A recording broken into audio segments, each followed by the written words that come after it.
Praise the Lord. Praise the Lord. Hallelujah. Hallelujah. We have the book of Acts of Apostles, chapter 4, verses 12, verses 11 and 12. Jesus is a cornerstone, and there is salvation in no one else. We have the reflection of St. John of the Cross.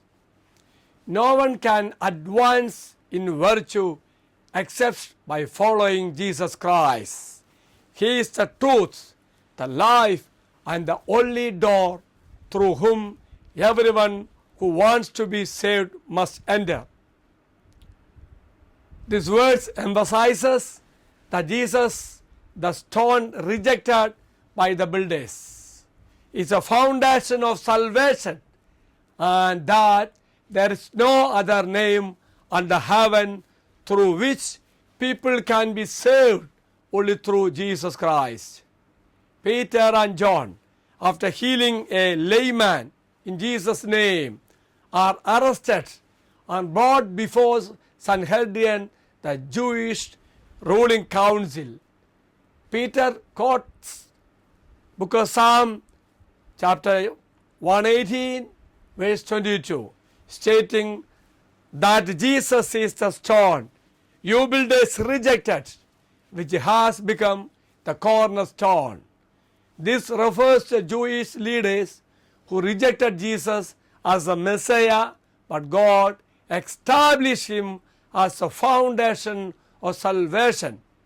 Peter declares that salvation is found in no one else, and there is no other name under heaven given among men by which we must be saved. This emphasizes Jesus is the sole source of salvation, and that people must believe in him to be saved.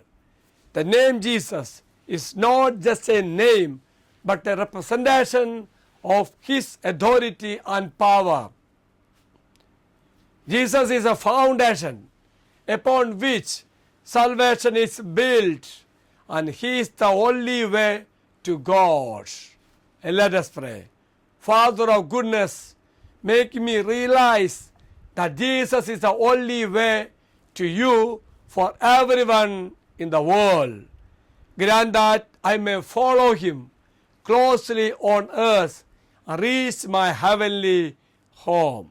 The Lord be with you. And also with you. May Almighty God bless you, Father, Son, and the Holy Spirit. Amen. Have a great day to everybody. Thank you, Father.